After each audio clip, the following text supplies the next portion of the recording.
My name is Namrata. I am the relationship manager at Study Metro, and I also look into Australia and New Zealand counseling. I am the counselor for Australia and New Zealand as well.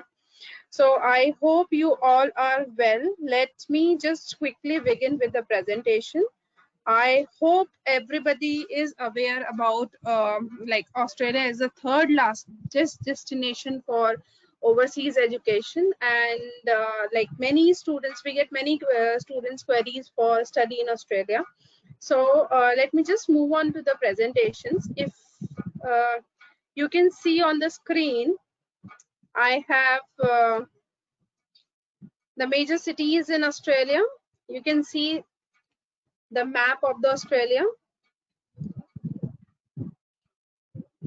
So there are 6 states in Australia. I hope everybody might have heard about Sydney, Melbourne, Perth, Western Australia.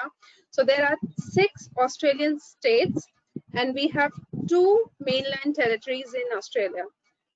So New South Wales, Western Australia, Adelaide, South Australia, Victoria, Tasmania. These are the 6 major cities, and most of the students from India or Nepal majorly go for cities like Melbourne, Sydney, or Brisbane. So let me just tell you about some facts about Australia. So as I told you, Australia is the third largest country for overseas education. So number of students, more than 2 to 3 lakh students every year go for Australia for their higher education. It is the biggest property, like the biggest property in Australia is bigger than Belgium. It's a huge thing, right?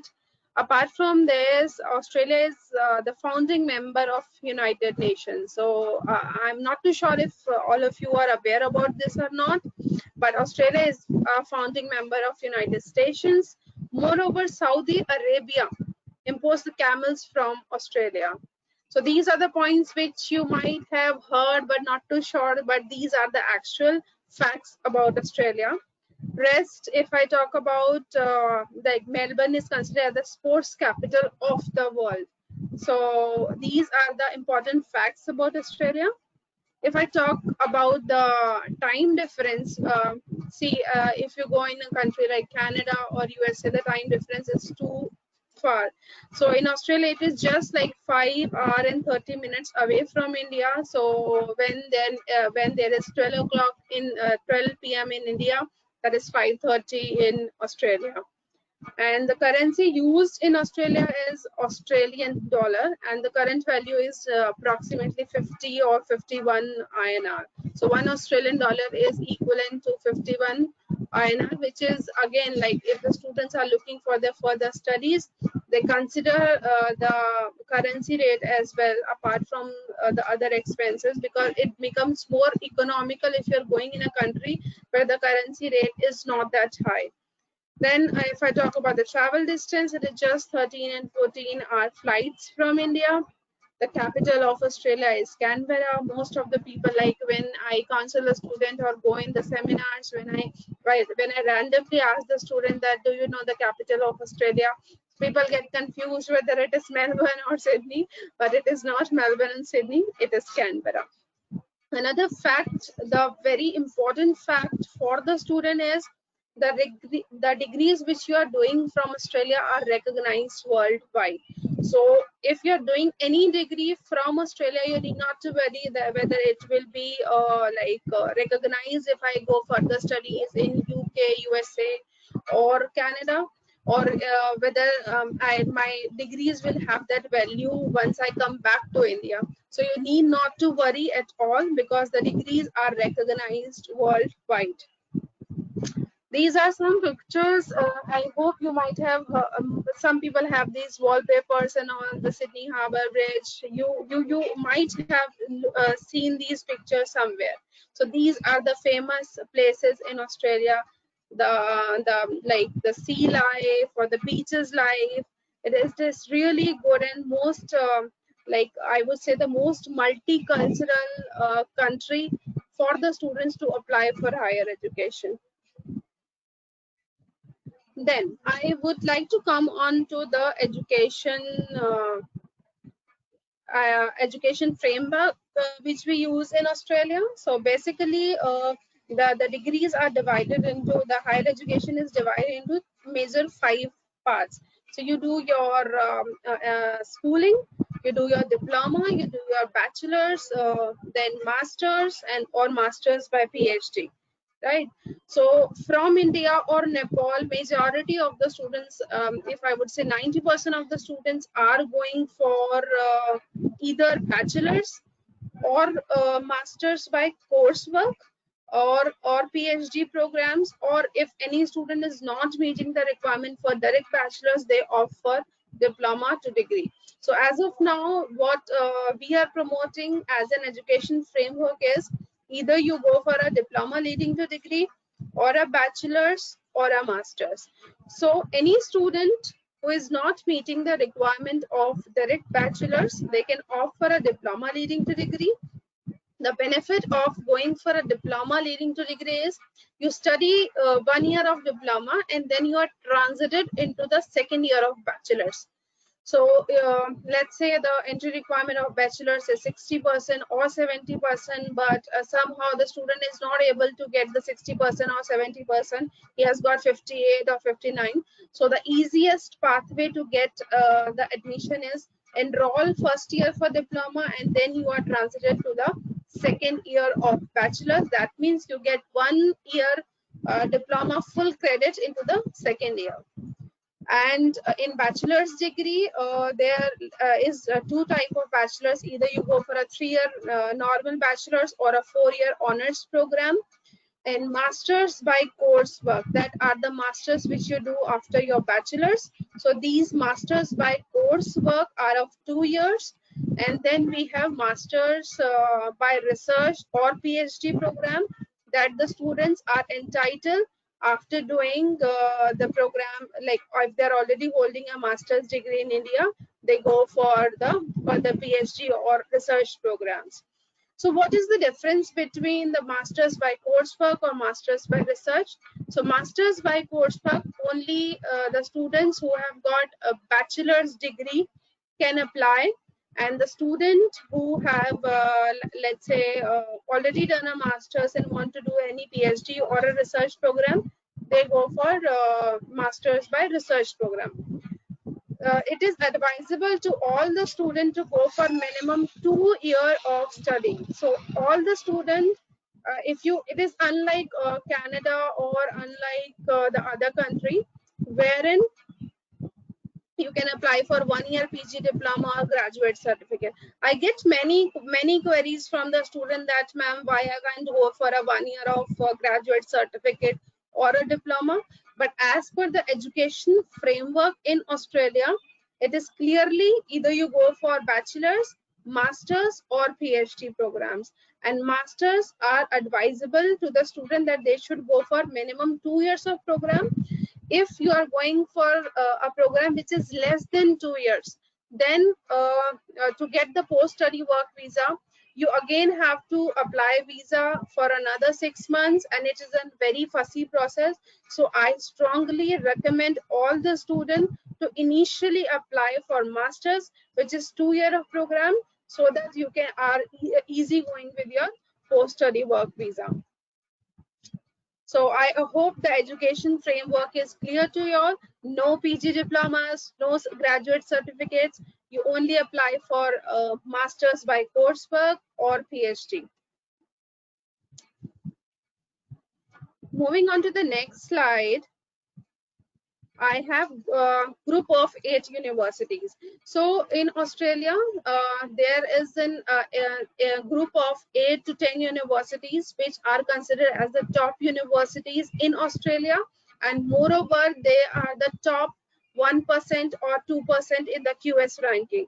I hope any student who is looking for further studies overseas, I just not hope, I strongly recommend you all that go and check the ranking of the university on QS. and try to get at least into top 5% QS ranking universities, because if you study from a good ranking university and if you study from a very good university or college, definitely the job opportunities are much more higher as compared to if you study from like any college, right? So these are the group 8 universities we have, like Australian National University, Monash University, University of New South Wales, then University of Queensland, University of Western Australia, University of Adelaide, the University of Melbourne, and the University of Sydney. So these all 8 universities have got high accreditation. The faculty of these universities are really well organized, and you get the high class top education in these universities. So these are the group 8 universities we have in Australia. Now, as I already mentioned, popular universities by region. In Sydney, UTS, University of Sydney, Macquarie University, Curtin University. Then in Melbourne, Monash, RMIT, University of Melbourne, La Trobe, Deakin, Swinburne. So these are the popular universities where majority of the students would like to go. Not just because these are the popular universities, but these all universities are also in the top 2% QS ranking university. Moreover, if the group 8 universities fee structure is bit higher as compared to these universities, so students prefer going in a economical university. So these are the universities where most of the students would like to apply. I'll just keep this slide for a minute so that you can just have a look at the university names.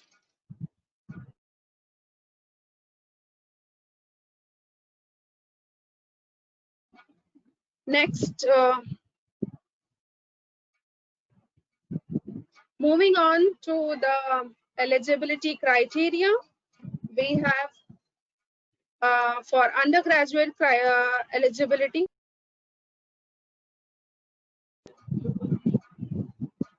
So for group 8 university, it is 80% and above. And for the other university, it is 65% and above. So usually from CBSE, ICSE board, 65% is the requirement. And if you are from any other state or regional board like Punjab board or Haryana board or Telangana board, then the requirement will be a bit higher, let's say 70% or 75%. So any student who is from CBSE, ICSE board, the requirement is 65%. And if you are from any other state board, the requirement will be 70% or 75%. English proficiency requirements, IELTS, it is overall 6 and individually 5.5. Even if you are not having the IELTS overall 6 or 5.5 and you have a score of overall 5.5, we can offer you diploma to degree. So even if you're not meeting the direct entry requirement for undergraduate, I have the options for you for diploma to degree. Please get in contact with us and we will assess your profile. Now, what is this GTE compliance? So GTE compliance is, let's say you have already done your bachelor's and again you want to go for any diploma or bachelor's, then it is a non-GTE criteria. So in Australia, if you want to go for further studies, there has to be a transition in your studies. There has to be a progress in your studies. So any student who have already completed a degree, in the native country cannot apply for the same degree until unless you are applying for a master's, that is a double master's, and you have got a very strong reason that even after doing my master's, I'm unable to get job or meet the, like, I'm not satisfied as per the salary package or the value added to my profile. That's why I want to do a double master's. Apart from this, there should not be like you are 28 or 30, your age is too high and you're applying for a bachelor's degree, that is also not possible. If you have any visa refusal already from Australia and you're applying again for study in Australia, then you have to disclose this information initially. You have to show the refusal letter. We will check the refusal letter and then we shall advise you whether we can apply for your offer letter or not.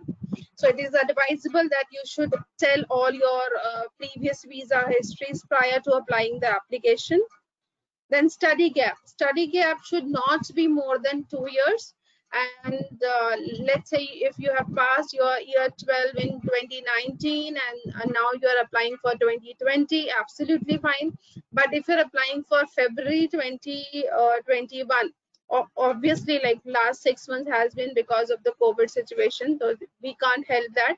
But any student who is having an education gap of more than 2 years has to justify that what the student was doing.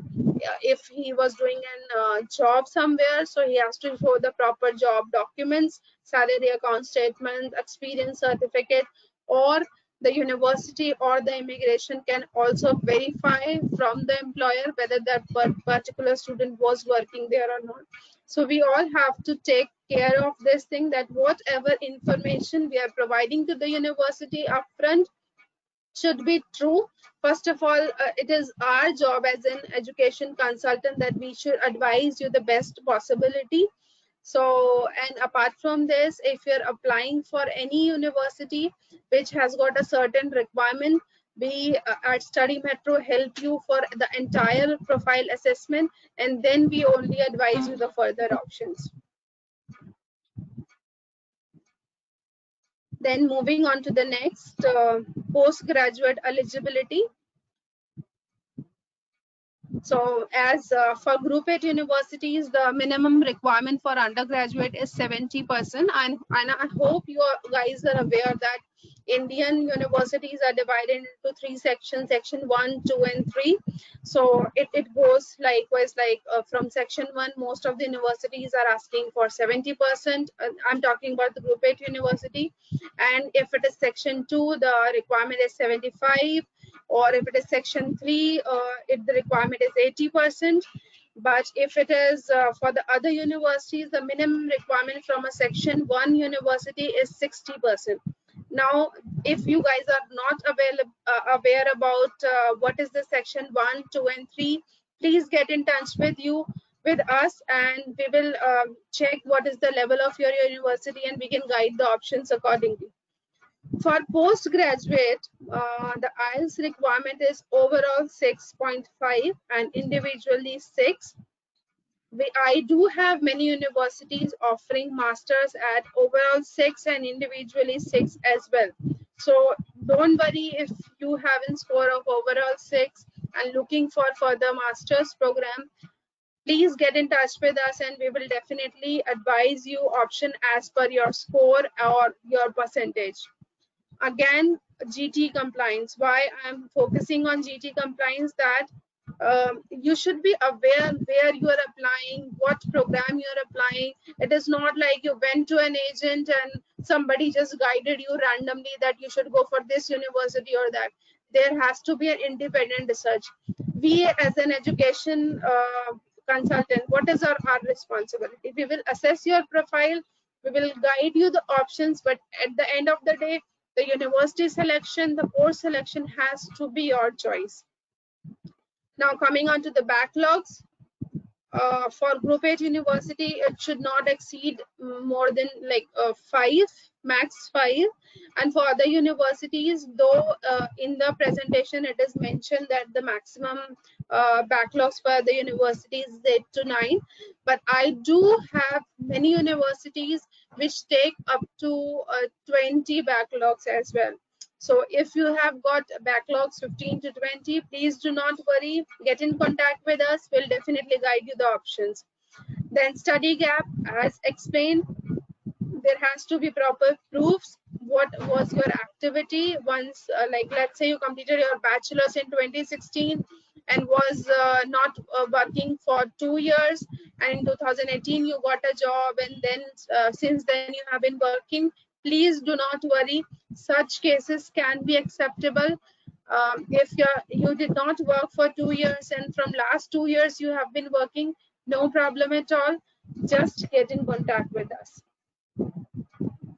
Then graduate record examination, the GRE. Not all the universities ask for GRE or GMAT score. Most of the universities in Australia just ask for your bachelor degree or your year 10 and 12 result and IELTS score, just the English proficiency score. They are not asking for additional GRE or GMAT or additional work experience.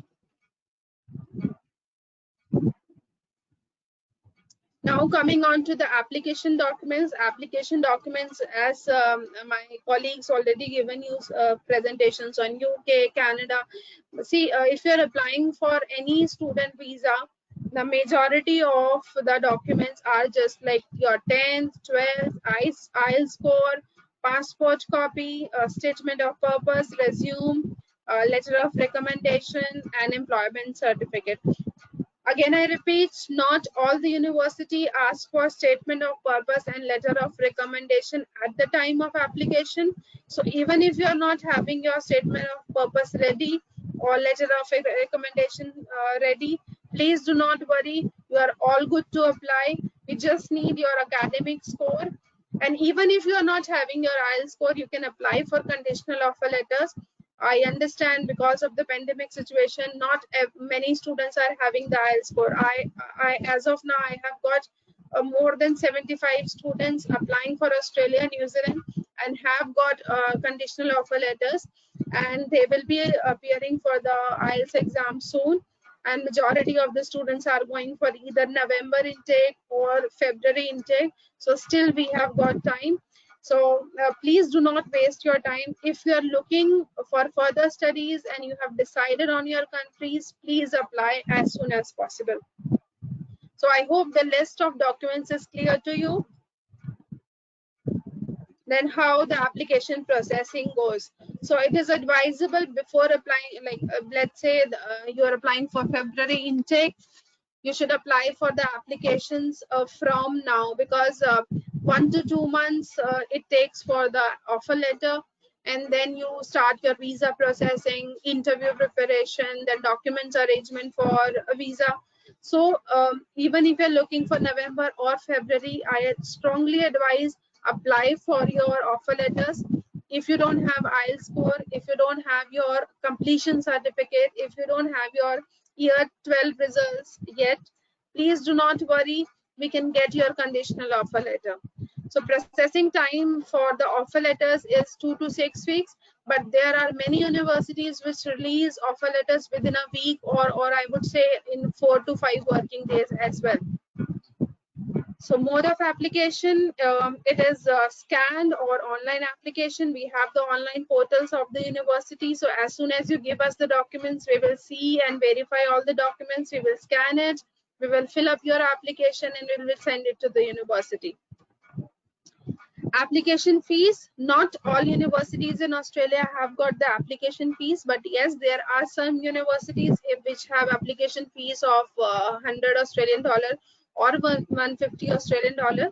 But as Study Metro, if you apply through us, we have almost 90% of the universities in Australia where we have got the application fees waiver. So what are you waiting for? If you want to avail the application fees waiver, and if you want to avail free services, then please apply through us. Coming on to the study cost, the undergraduate courses go for 25,000 to 40,000 per annum. So on an average, if you're looking for a good university, your average tuition fees in INR would be 12 to 15 lakhs per year, and postgraduate is almost similar, like 12 to 15 lakhs per year. Universities, like I would say almost all the universities are giving the scholarships. So you have 20%, 30% and 50% scholarships in universities, depending on your profile. But majority of the universities if you're Indian student, are giving up to 20% scholarship on your fees. So let's say if your tuition fees is 15 lakhs per year, automatically it will be 12.5 lakhs once you get your scholarships. But I would like to repeat, the scholarships are limited. Please do not just wait that let just wait that pandemic situation get over, then we'll apply for the offer letters. Please apply as soon as possible and grab your place. This is the study cost. Then these are the weekly expenses. So on an average per week, it is $250 per week, coming out to be 1,000 Australian dollar per month. So on an average, your like living expenses for a year not go more than 5 to 6 lakh.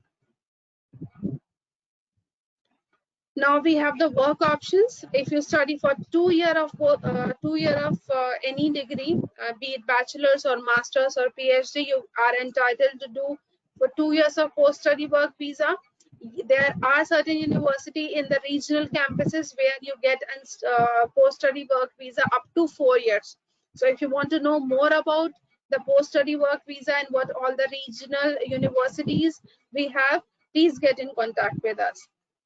Then the majority of the student ask that, can I work while I study? Yes, you can work while you study, and that is 40 hours per fortnight or 40 hours per week.